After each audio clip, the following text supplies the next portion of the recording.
It's a beautiful day in the neighborhood, a beautiful day for a neighbor. Would you be mine? Could you be mine? It's a neighborly day in this beauty wood, a neighborly day for a beauty. Could you be mine? Would you be mine?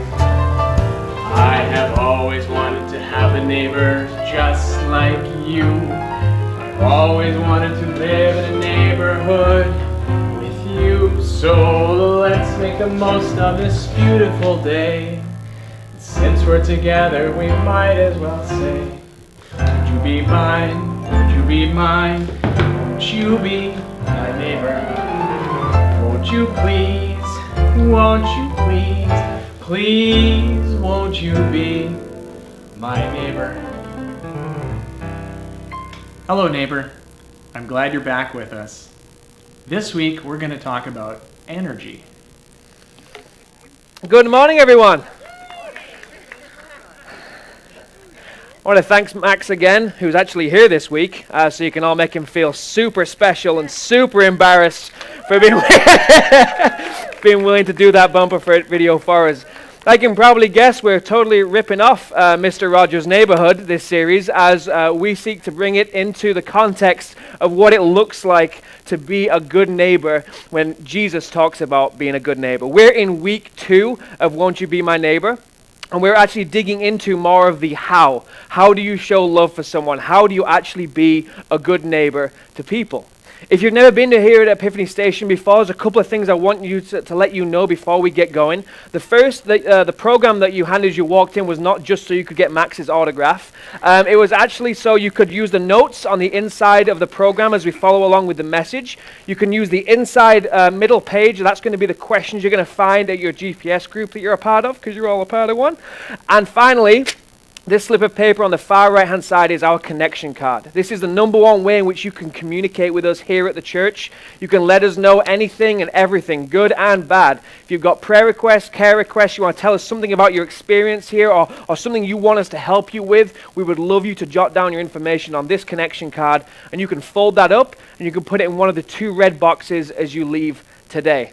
Another thing that might be different from your other experiences of church is that we don't pass a plate to take any sort of offering here at Epiphany. Those people who choose to give to God or choose to support the mission of Epiphany Station, you guys can give in the red boxes with cash and check, card reader out by the Next Step Station. You can also give online.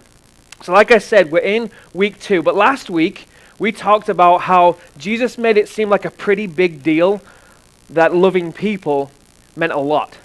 It was actually an essential part of having any sort of relationship with God or having any sort of relationship with people, that were actually created to love people.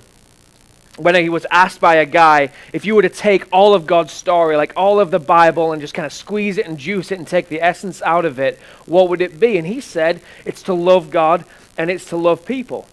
So what we wanted to do through this entire series is to look at the why and the when and the how and the who of how to love our neighbor, of how to be a good neighbor, of how to love people. If you missed last week's message, you want to catch up, you can find it at epiphanystation.com under the Watch tab. Also, we're going to be digging into the Bible in a minute here, and if you don't have a Bible, you needn't fear. All of the text is going to be on the screen behind me. We love people to use Bible apps and tablets to be able to record all their stuff on there and to use apps there. Also, we have a bunch of Bibles out at the Next Step Station that are a free gift to you if you want to pick one up now or as you leave today.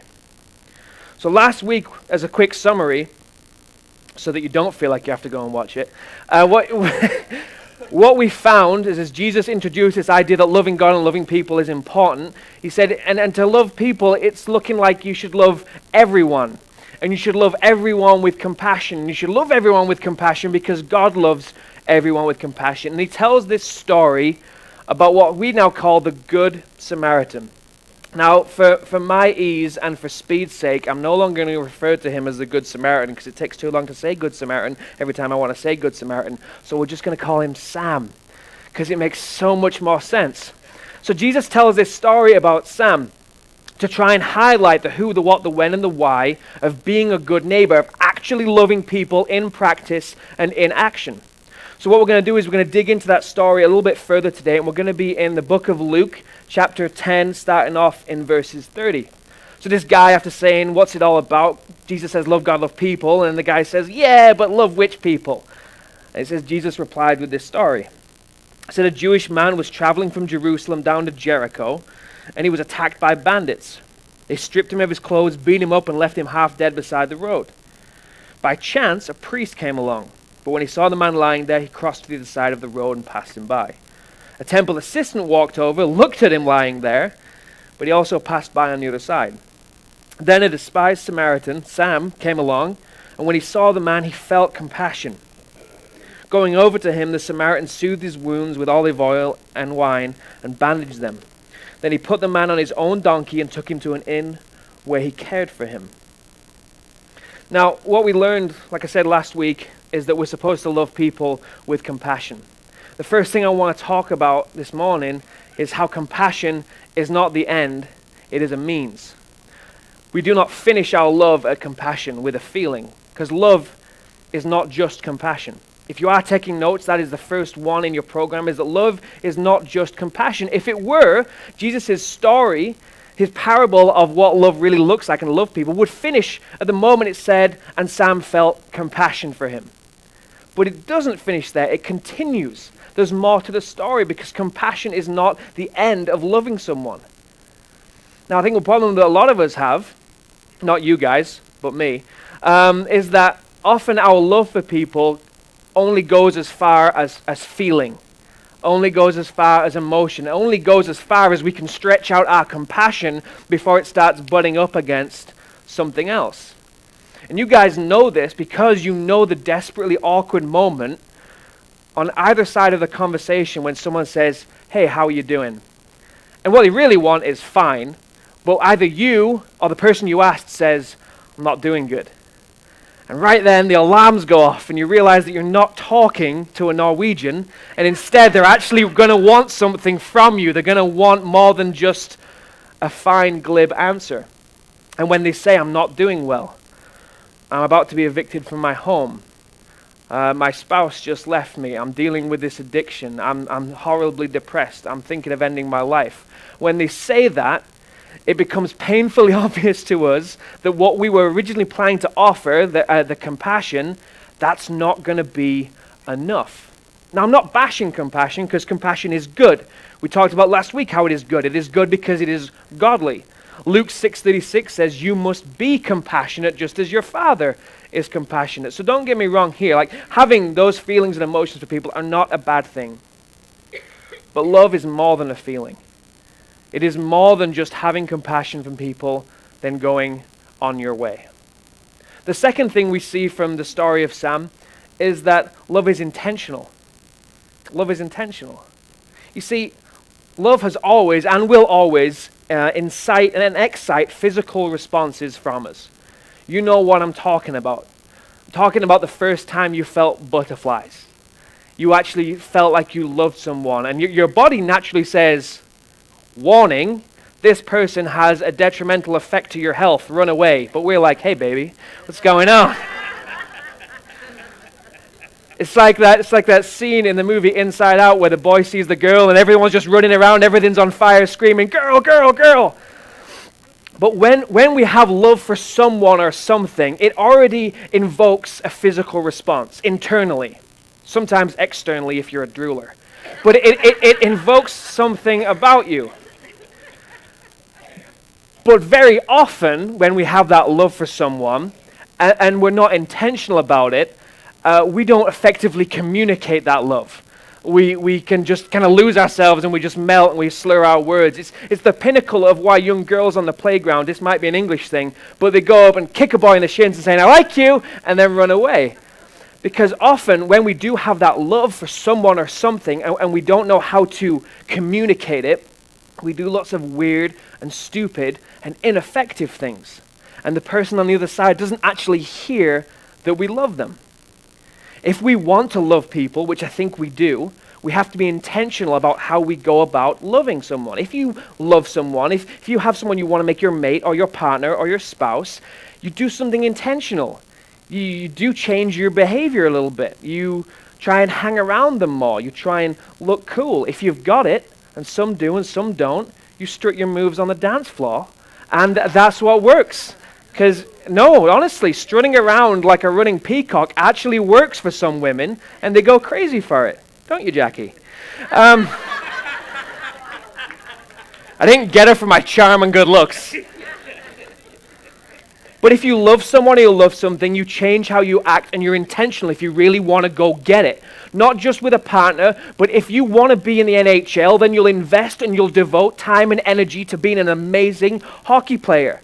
If you want to be president, then you'll devote time and energy to going to school and getting educated and doing what you can to go and get after what you're actually in love with. To the point that when you really love something, really, really love it, you'd actually give everything for it. You'd die for it. You'd jump in front of a vehicle for it. You'd take a bullet for it because that's love in action, and you know how to communicate that intentionally. Love has to show itself. It cannot just be hidden on the inside. It cannot just be this feeling. Luke 10:34, as we go on to the story of Sam, says that going over to him, Sam soothed this man's wounds with olive oil and wine, and he bandaged them. And he put the man on his own donkey and took him to an inn where he took care of him. Sam did not just go away feeling bad for the guy. He didn't go and start a charity to help those people who struggle with being beaten up on the side of the road. He didn't go sleep on it. He didn't go pray about it. He didn't say, I love you, and walk away. Sam got really intentional, not in maybe just what he wanted to do to show that he loved this guy, but what this guy needed to receive in the moment to know that he was loved. Love has to show itself, or it isn't love at all. It's just niceness. And a lot of us really want to love people. I don't deny that. So why is it that we're sometimes really bad at it? Why is it that the church has become seen as this really ineffective tool of showing love? Why is it that there are few of us that look like Jesus the way we really want to look like Jesus? I think it's because we're not intentional. We don't focus on actually showing love the way that people need to hear it. I think we need to be a lot less like us, a lot less showing love like we want to show it, and we need to be more like Sam, to show love the way that it needs to be received. You see, you look at the Bible, you read the whole Bible, and if you get the real story that God is trying to put across, it is a story of his love in action. God did not just feel compassion, he was stirred by his compassion to go into action for the people that he loves, namely you. And through the entire story of the Bible, we see him interacting and giving people what they need to know that they're loved by their God. You take Adam and Eve, for example. They commit the original sin, probably the worst thing ever to happen in human history. The next thing God does is he makes them clothes to cover their shame and their nakedness. You take God's people who are trapped in Egypt under slavery, and he actually removes them from the place where they're being oppressed and even showers them with food as they're walking along. God sends the people prophets, and he sends them judges to try and direct them and show them how to live. And he sends the whole world Jesus Christ to try and say, look, this is how much I love you. Can I say it any other way? Can I say it louder? Can I say it different? Who needs to hear it? This is how much I love you. And if we're a people that say that we love, but it doesn't follow out in action, or it doesn't follow out in action that is intentional, that people can actually see and hear that we love them, then it's not the kind of love we're supposed to be showing. We're not representing that love well at all. The third thing that we see immediately from the story of Sam as we continue into it is that love is physically generous. Love is physically generous. There's many things that Sam could have done for that man in the ditch, many things that Jesus could have used for an example. He could have thrown him bandages. He could have thrown him Tylenol. He could have thrown him $5. That would have been compassionate because he felt something. It also would have been intentional because it's seeking to solve the problem. But it's missing that final crucial element. It's like when someone comes and says they have a desperate need and on all you just say, I'm sorry, here's some advice, which we're all really freely and generously giving. It would be like sending $5 to go and solve the Haiti crisis after Hurricane Matthew. It's compassionate, yeah. It's intentional. It's not generous. And if it's not generous, it's not love. It's niceness. It's wanting a problem to go away. It's wanting to find a solution. It's quaint. But it's not love. Because love is physically generous. It's incredibly generous. Let me put this into the context as we read this story. So it says that the Jewish man was on his way from Jerusalem to Jericho. And this is a very famous, well-known stretch of road between these two cities. It actually has a nickname. It's called the Ascent of Blood, which personally, I believe we should start naming routes around here. Like you go to Goodrich, it's the cut across of blood. It'll just make it more exciting while you're driving, because Goodrich isn't. But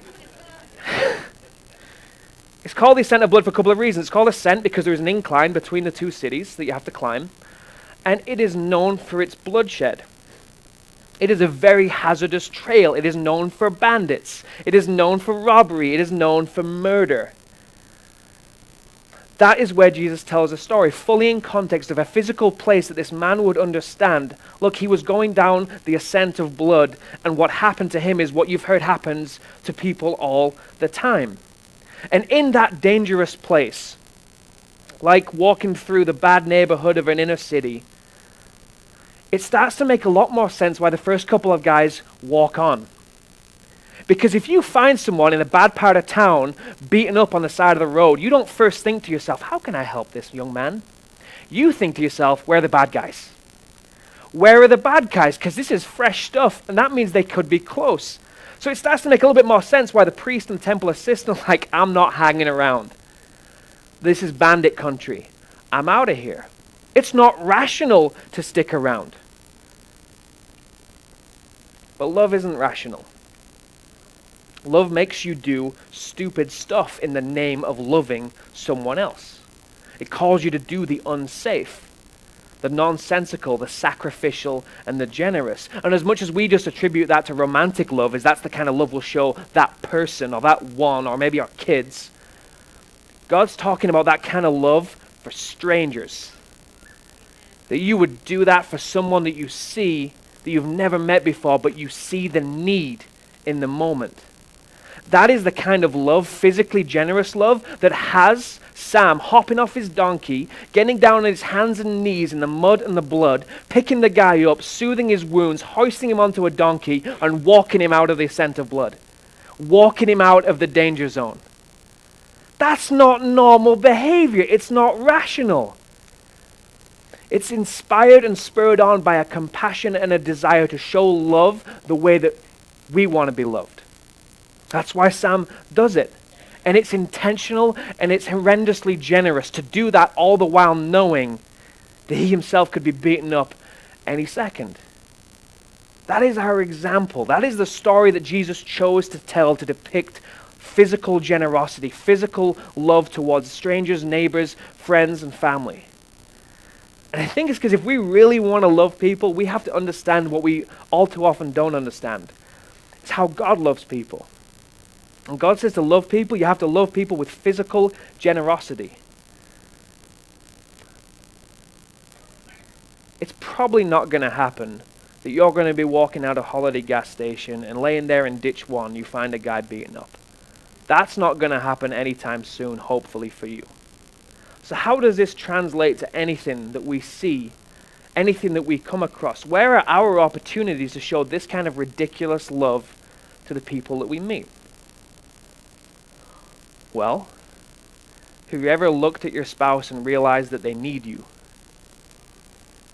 In one way or another, they just need you to be there, and they need you to be there with them. Have you seen the look in your kids' eyes when they desperately just want your attention? They need your help with something. They need you to fix something. Heck, they need you to give them money to get out of a problem. Have you been in the grocery store and you've seen the young parents struggling to wrangle like 14 kids? Have you been at the hospital and you've seen a woman crying her eyes out? Or at the bar and you see a man drinking alone? Have you seen anyone that as you walk by them, as you see them, you just notice their face is downcast? They look defeated. They look beaten. They look broken. That's your man in the ditch. That's your opportunity. It might not ever look so glaring as someone openly bleeding, but people are bleeding for love all the time. And we will say to ourselves, I would never walk past someone dying in the street. Sure. But will you not go down that grocery aisle because you see who's down there? Will you ignore the text or the call or the Facebook message or the plea for someone saying, I need to know that I'm loved? These are the opportunities that we find all the time, and they never quite look like we want them to look like. They're never usually in the form of our preference. For some of us, we would prefer to go and grab a man from the ditch who's covered in blood and rescue him more than we would to sit with a friend in tears. God doesn't always perfect it and prepare it the way that you want it to be for you to show love to your neighbor, but he will send you to do it nonetheless. If you say that you're God's, if you say you want to be like Jesus, you say you want to love people, he'll send you into people's lives. He'll send you down their road just to love them. Not for you to gain anything, for no profit, for no praise, or for no thanks, but just to love people. Where has God been doing that? Where have you possibly potentially been ignoring that, avoiding that, crossing the road from that? Where has he got you specifically and intentionally positioned to be able to show love to people where others cannot? Where you are their one connection, where you are their one hope of learning about how loved and how worthy they are. Because I promise you, if you want to do this, if you want to love people, God's going to make you do it. Because he's not just nice, heartfelt emotions and pretty words. He's a God of action. He says, you want to be like me? Then be like me. Then be like Jesus. Then be like Sam. Do what I have told you is the right thing to do to love people. In your program down near the bottom, you've got next steps. Every week we have next steps at Epiphany Station. We want to be action-oriented. We want to do something with what we talk about. Otherwise, it's just a waste of time. The first action, the first next step, the first challenge for you this week and moving ahead is for you to give energy. It's for you to be physically generous. You were given your body to occupy for a short couple of decades so that God could use it to show people what it looks like when someone's completely controlled by love. If you could sum up what you're supposed to do with all your time and energy, love God with all your heart, soul, mind, and strength, and love your neighbor as yourself. That's what you're supposed to do with your energy. And whatever you find yourself put the task on, you do that with all of your energy. It might look like giving out that physical hard work. You might want to go rake someone's yard this week, or make them dinner, or do the dishes, or shovel snow. It could happen. 'Tis the season. But you could also need to just sit still and listen to someone speak. You could need to give someone a hug and embrace them like they're actually lovable. You might need to wipe the tear off someone who feels completely and utterly broken and lost and shut down. What would it be like if you saw your energy not as your energy, but as God's energy that he's given you on loan to go and show people what it would be like if you loved them? What it would be like if he loved them? See, Sam, he got dirty and he got sweaty and he got tired and he did what he could do when he could do with what he had to love people the way that he wanted to be loved. The second next step, the second challenge is to give intentionally. A lot of the times when we're fired up to go and do something and do good, we just kind of shotgun scatter all of our energy. It doesn't actually do any good. We're like, oh, I've got this really awesome idea how I'm going to solve this problem. Well, it doesn't really have anything to do with that problem, but I love playing this, so I'm going to do that. I'm going to play hockey for 24 hours to solve the AIDS crisis in Africa. I mean, sometimes it works. Most of the time, it's just we do what we want to do to solve problems. What we need to do is to have a rifle-like focus.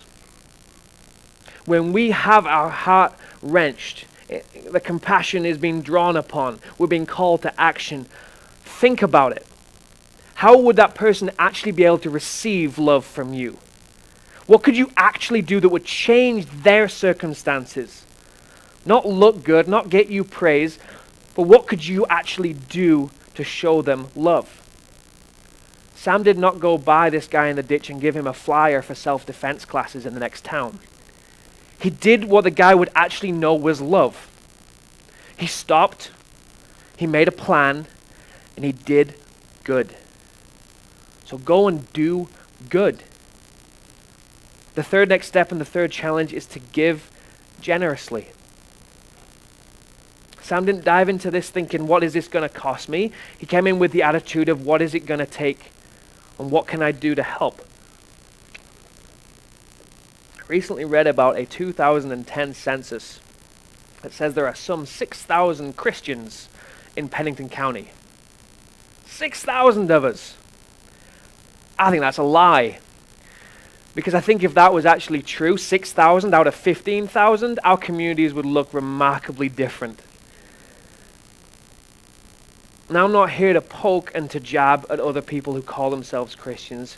I'm just here to say, we don't want to be ones that are caught out not giving generously, of holding something back, of it not being ridiculously obvious that we follow Jesus Christ. A lot of us, if we're not careful, will not be physically generous. Because we're naturally selfish people, I understand it. What happens is we get lazy and we lose our purpose and we become atrophied. And all we do all day is we sit on our donkey and we don't do anything. Get off your donkey. In other words that I can't say in church, get off your donkey. And go and do what Jesus has represented as the right thing to do. Go and do something. Go and blow the mind of someone with how immensely, ridiculously, absurdly, insanely loving you can be to them. Don't put in a half effort. Don't go bush league in your performance. Be excellent. Be super generous. The sort of thing that is going to change someone's entire life, their perspective of the world, that they might see that there's some good in people, that God could actually have something that he wants to tell them, that he actually has an affection for them. That is how we go out. That is how we give generously. Because if you want to love people, you have to love people like God loved people. And he loves them with compassion. He loves them intentionally, and he loves them generously. We've just got one more thing to discuss before I wrap us up here. And this is distinctly for believers. If you see yourself as a believer in God, as a follower of Jesus Christ, then this is for you. You want to follow Jesus Christ, and we have to understand that Jesus is the epitome, he is the pinnacle, he is the apex of physical generosity. You want to do what he does, then you have to understand what he was willing to do physically. Because we don't come and talk about Jesus here like he was an idea. We don't talk about him as if he's a nice figment of imagination or a good theoretical example. Jesus was a physical being who came to live on earth, to come and do something, to show physical love and to show physical generosity. Have you ever really wondered or discovered why Jesus tells the story of the Good Samaritan? It's an allegory, which is a type of metaphor. It is a humble way for Jesus to say, you want to know how to love people? Me. Watch me. Follow me. The way that he talks about Sam, he's talking about himself. So if you want to know how to love people, we look at how Jesus loved people. And maybe you don't even care about loving people today. Maybe that's not your thing. Maybe you're wondering how to love a person. Maybe you've got one person on your mind. How am I going to love them? Maybe you want to know how to love your spouse. Maybe you struggle to do that. Maybe you're just bad at it. Maybe it's never been modeled for you, but you really want to love your spouse. Well, God says, you know what? You want to know how to love your spouse? Look at the way that Jesus loved the church. Sacrificially. Generously laying down his entire life for the church. That's how you should love your wife. That's how you should love your husband. Maybe you just want to know how to love your friend. You want to be a really good friend. Not something I'm particularly good at, but you want to be a good friend. Well, God says, you know what? There's no greater love than laying your life down for your friends. Like Jesus. Maybe you want to love a really difficult person. Maybe you want to show them that you love them no matter what they do to you or how difficult they are. Well, our example is for Jesus to take every beating, every insult, and at the very end say, God, forgive them. They don't know what they're doing. Maybe you do want to love the world. Maybe you want to love everyone. You want to be that person that can love everyone. God says the most loving thing he ever did was to give the world Jesus Christ. It is all there. So as Jesus says, Sam was willing to feel compassion, get off his donkey, get into the pit, get into the ditch, rip them out of there and carry them to safety. It's because he's telling the story of what he's planning to do. Philippians 2, 5-8 says that you and I must have the same attitude that Christ Jesus had. Though he was God, he did not think of equality with God as something to cling to, but instead, he gave up his divine privileges. He took the humble position of a slave and was born as a human being. When he appeared in human form, he humbled himself in obedience to God and died a criminal's death on a cross. Jesus was willing to get off his donkey, to leave every bit of comfort, every bit of nice thing, every bit of glory, and to come down and get off his donkey and go in the ditch and grab hold of people who were going to stay in that ditch forever. That is why we have the story of the Good Samaritan. That is our example of how to love people, because when people normally come across people, we naturally cross to the other side of the street. When Jesus comes across people in need, he crosses the street to go and get them. He came down from heaven to go and get them. You want to talk about physical generosity? Let's talk about giving every element and every fiber of your body like Jesus did. Every whipping, every beating, every slap, every insult, every pain, every nail, every piercing, all of it for another.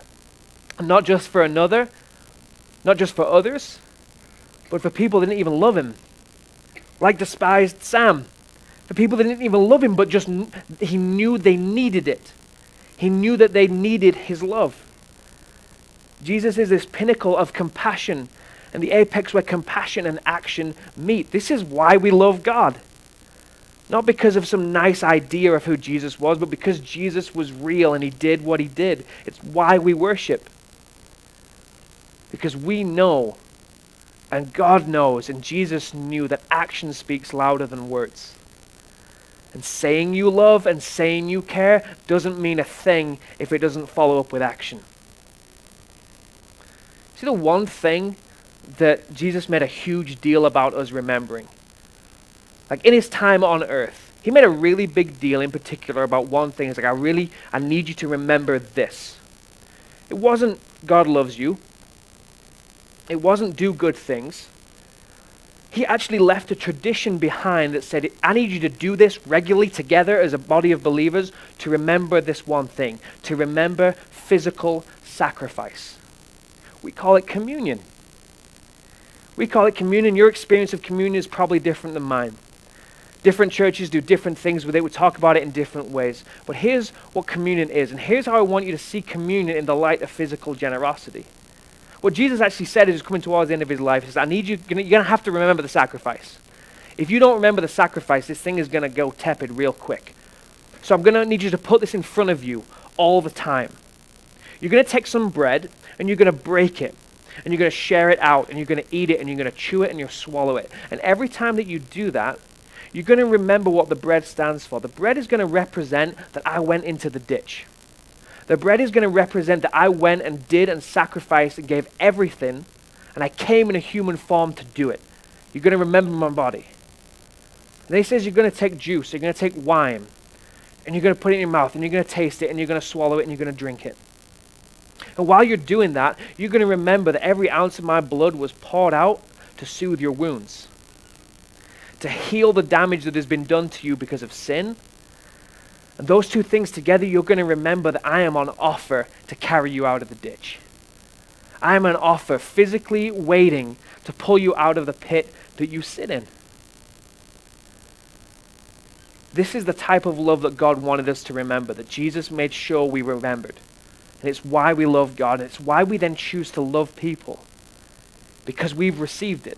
Because we understand what it looks like. It's how and why we can choose to be physically generous with what we have been given. We're going to take communion today here at Epiphany Station. The way that we take communion here is really ridiculously simple. The worship team is going to lead us, and while they're doing that, some teams are going to come down the aisle. They're going to send bread, and they're going to send the juice. There's gluten-free and it's non-alcoholic. And you're going to take that if you want to take that. And when you've got that, you can take that whenever you wish. And then you can join and worship or not. But to take communion is to accept the gift of physical generosity from Christ. It is to accept the very particular instance in which he physically sacrificed himself for you. That's where it starts. If you came here today maybe just because you want to know how to love people, it has to start with knowing that you're loved by God. And to accept that gift of love before you can even try to love other people.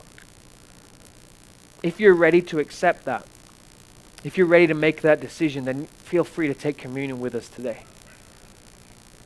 If you have made that decision, I want to ask you to do one thing when you've got your communion. I want you to think. I want you to take some time and I want you to pray. First, I want you to thank God for the physical generosity shown in Christ. Next, I want you to ask him to make you like him, to be like Jesus, so that you can show love to people like you've never shown it before. So you can see your energy in your body is there to show love to the rest of the world. So that way that we can be a good neighbor, we can be like Jesus, and we can be like Sam.